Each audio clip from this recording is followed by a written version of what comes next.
देव मृत्विजं होतारं रत्नधातमम्।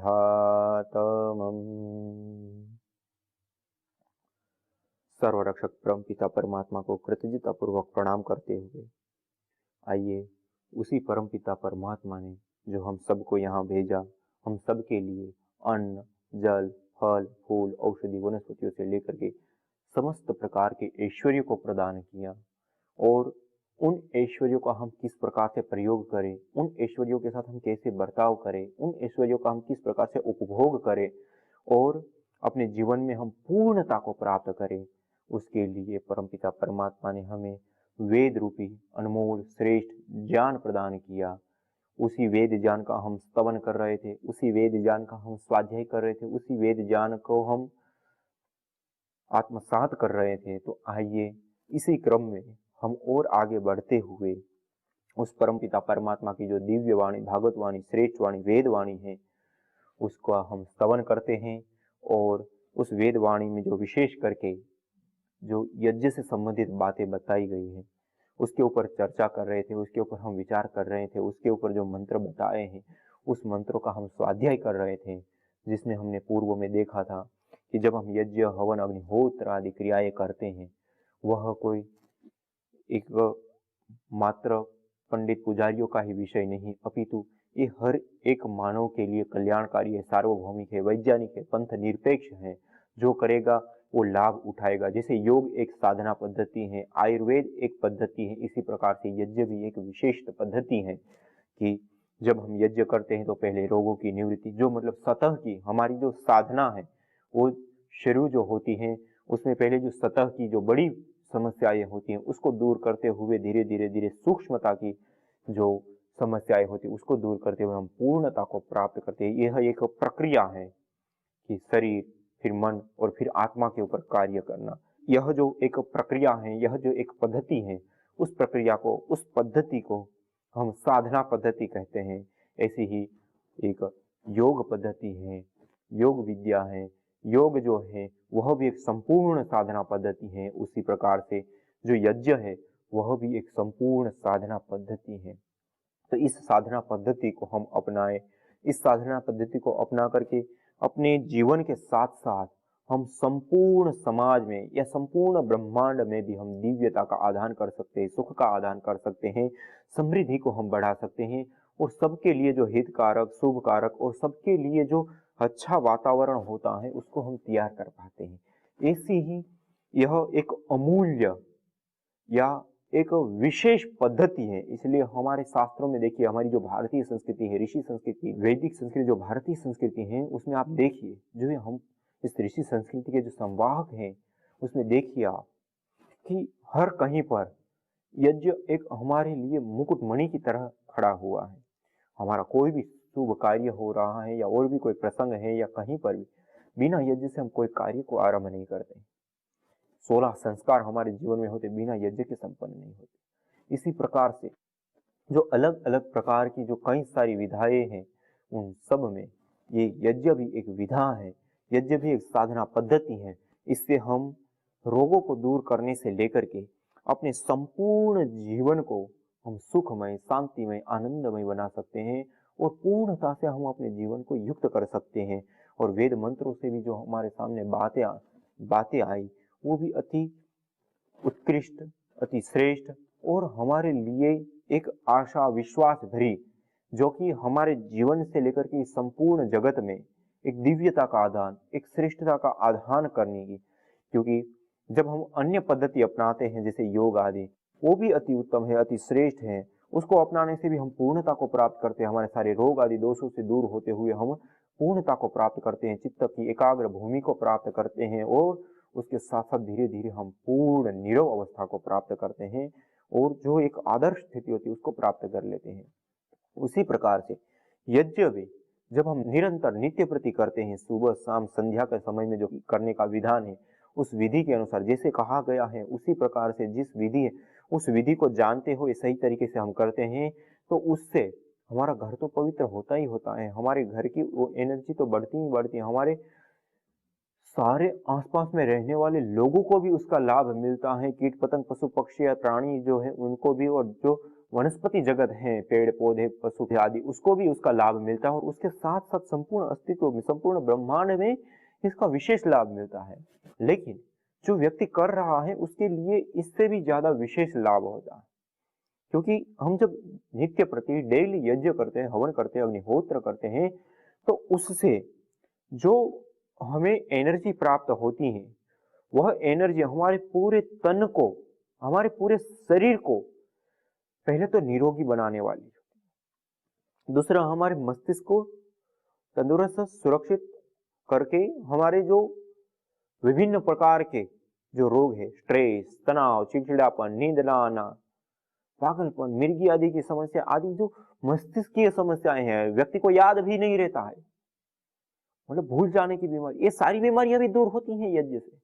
जब हम यज्ञ हवन अग्निहोत्र करते हैं तो उसमें विभिन्न प्रकार की जो जड़ी बूटियां हैं, औषधियां हैं, उसकी जब हम हवि प्रदान करते हैं, आहुति प्रदान करते हैं, तो उस आहुति को प्रदान करने से वह जो औषधि है, वह जो जड़ी बूटी है, वो अति सूक्ष्म होकर के वायुमंडल में फैल जाती हैं, छिन्न भिन्न हो जाती हैं अणु परमाणु के रूप में। और वह वायु को हम जब श्वास के माध्यम से अपने भीतर ग्रहण करते हैं तो वह जो जड़ी बूटियां हैं, वह जो औषधियां हैं, वो हमारे भीतर प्रवेश पाती हैं,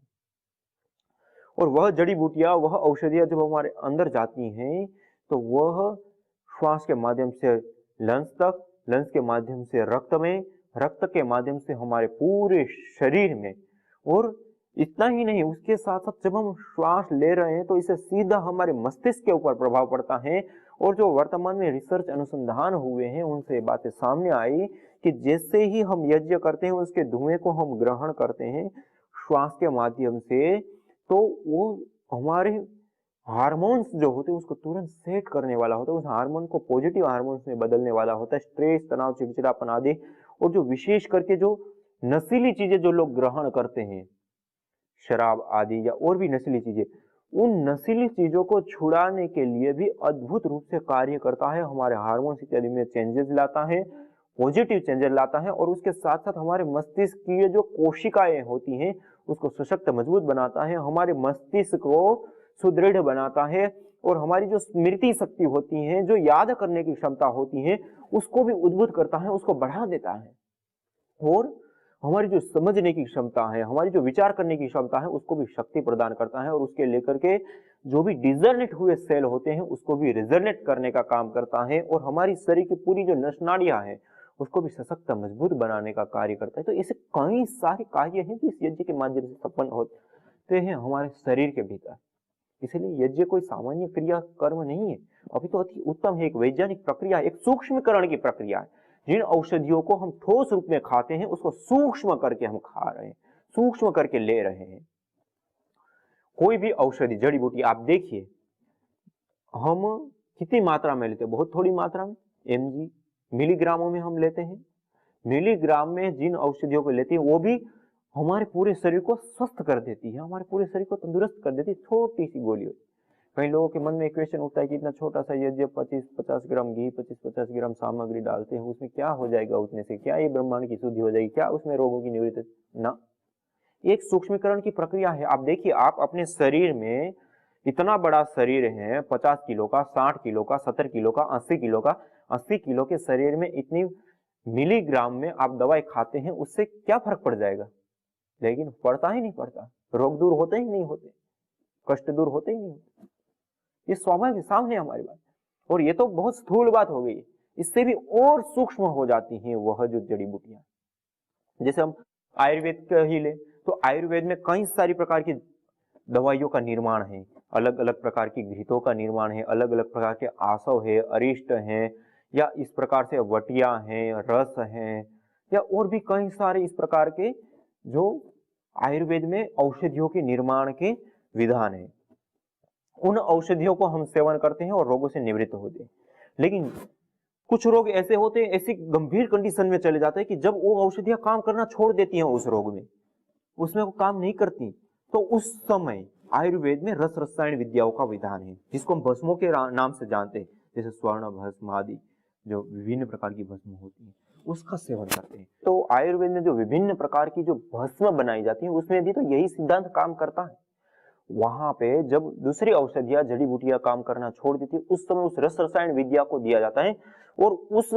भस्मों को देने से उनके जो रोग है वो समाप्त हो जाते हैं और बहुत कम समय में समाप्त हो जाते हैं। क्यों?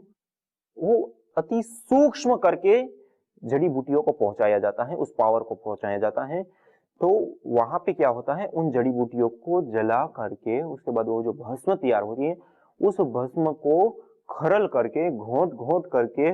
बहुत लंबे समय 2-2, 3-3, 5-5 दिन उसको निरंतर घोटा जाता है।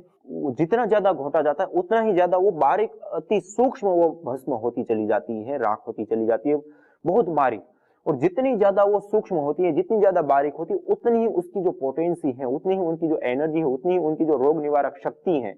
वो बढ़ती चली जाती है। और वो आप देखिए 1 महीने भर में आधा ग्राम 1 ग्राम की मात्रा में दिया जाता है। 1 महीने भर में आधा से 1 ग्राम में 1 महीने भर हम लेते हैं उस दवाई को और उससे तुरंत ठीक हो। क्यों? सूक्ष्मीकरण के सिद्धांत के ऊपर। वैसे हम दवाइयां खाते हो कई ग्राम में हम खा जाते हैं 1 महीने भर में, जबकि इसमें 1 ग्राम में ही हमारा सारा काम हो जाता है। सूक्ष्म होने, क्यों? सूक्ष्म में वो एनर्जी जागृत हो जाती है, सूक्ष्म में वो एनर्जी उद्भुत हो जाती है, सूक्ष्म में वो जो पावर है रोग निवारक वो बढ़ जाती है। इसी प्रकार आप होम्योपैथिक में देख लीजिए, होम्योपैथिक में यही सिद्धांत काम करता है। वहां पे भी सूक्ष्मीकरण का, डिस्टिल वाटर का प्रयोग कर करके उसमें जो भी तत्व उनको चाहिए उसको डाल करके, उसको थप्पी दे करके उसमें जो द्रव्य डाला है उसको तोड़ते हैं, उसके बाद उसमें से एक बूंद निकाल के फिर दूसरे में डालते हैं, उसको तोड़ते हैं, तोड़ते तोड़ते तोड़ते 100 पोटेंसी, 1000 पोटेंसी, 1 लाख पोटेंसी की और 1-1 करोड़ पोटेंसी तक की दवाइयां आती हैं और उसको एक बूंद जीवा के ऊपर डालने पर ही तुरंत उसका प्रभाव दिखाती है। तो ये एक सूक्ष्मीकरण की एक प्रक्रिया है, एक सिद्धांत है। आप इसको और भी इस सूक्ष्मीकरण के सिद्धांत को समझने के लिए हम स्थूल और भी दृष्टांत देख, जैसे हम परमाणु बम देखते हैं, जैसे हिरोशिमा नागासाकी, वहां पे जब बम विस्फोट हुए थे, उस समय जो वहां पे बम विस्फोट हुए थे उसके अंदर जो एनर्जी है, उसके अंदर जो मटेरियल है वो हम देखें तो एक चने के बराबर जो पत्थर होता है उसके भीतर जितना मटेरियल है उतना मटेरियल उसमें प्रयोग होता है, जबकि उसका विस्फोट कितना विशाल हो गया। क्यों? क्योंकि वो उतना ही है लेकिन उसको सूक्ष्म किया गया, उसको तोड़ा गया, उसको सूक्ष्म से सूक्ष्म करके फिर उसका प्रयोग किया गया, तो छोटे थोड़े मात्रा में भी वो बहुत बड़ा परिणाम देता है। तो इस कारण यहाँ पे भी हम देख सकते हैं कि यज्ञ में जब हम सामग्री की हवि प्रदान करते हैं, यज्ञ में जब हम विभिन्न प्रकार की सुगंधित, पुष्टिकारक, मिष्ट और रोग निवारक जो औषधीय द्रव्यों से युक्त जो सामग्री है और घृत के साथ जब उसकी हम आहुति प्रदान करते हैं तो विशेष करके उसके गुण बढ़ते हैं और घृत भी उसके गुणों को बढ़ाने का काम करता है। जैसे आयुर्वेद में सिद्धांत है, आयुर्वेद में जो सामान्य जड़ी बूटी जो काम करती हैं उसी जड़ी बूटियों को घृत के साथ सिद्ध कर देते हैं और फिर उनको देते हैं तो उसके गुण कई गुना बढ़ जाते हैं। आयुर्वेद में घृत और शहद दोनों को संयोग वाह के रूप में बताया गया, अर्थात उसको जिस किसी जड़ी बूटी के साथ आप मिला देंगे उस जड़ी बूटी के गुणों को कई गुना वो बढ़ा देते हैं और अपने गुण को भी खोते नहीं है, इसलिए उसको संयोग वाह भी कहा। तो जैसे खांसी आदि हो जाती है तो कई वैद्य लोग जो होते हैं वो कहते हैं कि इस भस्म को या इस चूर्ण को ले जाइए और उसको शहद के साथ मिला करके और फिर चाटिए। शहद के साथ मिला करके क्यों दे रहे? क्योंकि शहद के साथ जब मिला करके लेंगे तो उसकी पावर जो है वो बढ़ जाती है। इसी प्रकार से आयुर्वेद में विभिन्न त्रिफल आदि जो कई सारे प्रकार के घृत होते हैं जिसमें जड़ी बूटियां डाल करके उसको सिद्ध किया जाता है, उसमें भी क्या यही सिद्धांत है कि घृत के साथ जब हम उस जड़ी बूटियों को सिद्ध करते हैं तो उस जड़ी बूटियों के जो लाभ है वो कई गुना बढ़ जाते हैं और फिर उस घृत का हम सेवन करते हैं तो और भी कई गुना हमको लाभ प्राप्त होता है। तो ये जो सिद्धांत हो यहाँ यज्ञ में भी इसी प्रकार से है कि जिन जड़ी बूटियों की हम हवि देते हैं, आहुति प्रदान करते हैं, उस जड़ी बूटियों के साथ हम घृत की भी आहुति देते हैं। तो घृत एक जगह पे जहां अग्नि का आधार के रूप में, मतलब अग्नि को प्रज्वलित रखने का आधार बनता है, उसके साथ साथ उनके अपने भी खुद बहुत सारे गुण हैं, अपने खुद के बहुत सारे उसमें उत्तम उत्तम प्रकार के इफेक्ट हैं। घृत के अपने भी बहुत सारे गुण हैं, मेडिसिनल गुण भी हैं, उसका पुष्टिकारक आदि गुण भी हैं और भी बहुत सारे उसके लाभ है। उसके साथ साथ जब वो सामग्री के साथ वहां पे गिरता है, जलता है, तो उन दोनों का मिश्रण होता है, संयोग होता है और वहां पे जब वो टूटता है तो वो जो जड़ी बूटी उसके साथ मिली और टूट रही है, गेंद भी मॉलिक्यूल्स के रूप में जा रहा है, सामग्री भी मॉलिक्यूल्स के रूप में एक गैस फॉर्म में वायुमंडल में घुल रहे हैं और दोनों मिलते हैं, तो उसका भी जो इफेक्ट है वो कई गुना बढ़ जाता है। और अग्नि भी अपने आप में वो शक्ति है कि अग्नि में कोई भी पदार्थ डालते उसको कई गुना बढ़ा देती। सामान्य रूप से पूरा जो भी वर्तमान साइंस मानता है, कोई भी जो तरल पदार्थ है, जैसे हम घी है, घी हम 1 ग्राम यदि अग्नि में डालते हैं या उसको जलाते हैं तो वो 1700 गुना बढ़ जाता है, गैस फॉर्म को धारण करता है। 1 ग्राम 1700 ग्राम में गैस फॉर्म में वो बदल जाता है। तो हमने 1 किलो घी का यदि हमने हवन किया तो हमने कितने किलो? 1700 किलो बना दिया हमने। मान लो कि हम दैनिक यज्ञ करते हैं, गरीब व्यक्ति है, 10, 15, 20 ग्राम, 50 ग्राम घी का ही वो यज्ञ करता है, तो आप विचार कीजिए उन्होंने कितने गुना उसको बढ़ा दिया। और वो जब प्रसारित होता है, वायुमंडल में फैलता है, तो कितने दूर दूर तक की हवा में वो इफेक्ट डालता है। जैसे हमारे शरीर में, इतने बड़े शरीर में हम इतनी सी छोटी सी कुछ मिलीग्राम की गोली खाते हैं, वो भी हमारे शरीर में जैसे इफेक्ट करती है, उसी प्रकार से इतना छोटा सा जो यज्ञ है उसको करने मात्र से सारे वायुमंडल में, भूमंडल में, ब्रह्मांड में उसका बहुत व्यापक असर होता है, बहुत व्यापक रूप से उसका प्रकाश होता है। क्यों? क्योंकि यहाँ पे सूक्ष्मीकरण का सिद्धांत है। जैसे मैंने बताया कि जो परमाणु बम होते हैं, उन परमाणु बम का जो निर्माण होता है उसमें यदि हम एनर्जी के रूप में, मैटर के रूप में, जो रॉ मटेरियल के रूप में देखें तो वो एनर्जी एक चने के बराबर जो पत्थर होता है, उस पत्थर में जितना होते हैं एनर्जी, उतनी एनर्जी का भी वहां प्रयोग नहीं किया, बस उसको सूक्ष्म किया जाता है, जिसका परिणाम पूरा का पूरा शहर को नष्ट कर देने की उसमें सामर्थ्य आ जाती है, शक्ति आ जाती है। उसी प्रकार से यहाँ पर भी जो हम थोड़ी सी 25 ग्राम, 50 ग्राम, 100 ग्राम, 150 ग्राम, जो हमारी सामर्थ्य है उसके अनुसार जो हम सामग्री, और उसी का प्रकार से हम उसके बराबर मात्रा में हम जब घी की आहुति प्रदान करते हैं यज्ञाग्नि में, तो टूट करके अति सूक्ष्म हो जाती हैं और उसके कई गुना लाभ जो होते हैं वो बढ़ जाते हैं, उसके कई गुना जो है लाभ। और ये प्रत्यक्ष है, ऐसा नहीं कि कोई जो कल्पना है। आप देखिए अपने ही घर में, आप एक व्यक्ति मिर्च खाता है तो कितने को असर, उस एक को यदि वो ज्यादा तीखी है तो उसको एक को आंसू आएंगे, उसको एक को तीखा लगेगा, उसको एक को पसीना आएगा। लेकिन उसी एक तीक्त मिर्च को आप अग्नि में जला दीजिए, वहां 50-100 फीट तक में जितने भी लोग होंगे सबको आंखों में आंसू आ जाएंगे, सबको खांसी आ जाएगी, पसीना आ जाता है लोगों को। क्यों?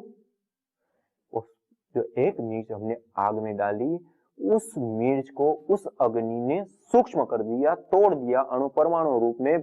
बना करके उसको वायु में छिन्न भिन्न कर दिया, वायु में मिला दिया। वायु के माध्यम से चारों ओर फैल गया, चारों ओर फैल गया, जिसके कारण वो श्वास के माध्यम से, या वैसे ही हमारे आंखों में स्पर्श हुआ, चमड़ी के ऊपर स्पर्श हुआ, श्वास के माध्यम से अंदर, तो उसके कारण से तुरंत छींक आने लग जाती है, व्यक्ति को खांसी आने लग जाती है। आप देखिए ना, जो छोंक लगाती हैं, जो बड़े बड़े रसोई घर चलते हैं तो उसमें पूरा बड़ा सा दाल का पूरा भरा हुआ तिपेला होता है और उसके भीतर 1 ग्राम, 2 ग्राम, 5 ग्राम थोड़ी सी हींग आदि होती है, जिसको तेल आदि से थोड़ा तपा करके, गर्म करके और फिर उसमें छोंक लगाते हैं। कितनी सुगंध चारों ओर दूर तक फैलती है, और बाहर तो इतनी फैलती है, लेकिन वो कितनी बड़ी दाल थी, वो सारी 1-2 ग्राम वो हींग आदि होती है, उससे ही कितनी सुगंधित हो जाती है, उसके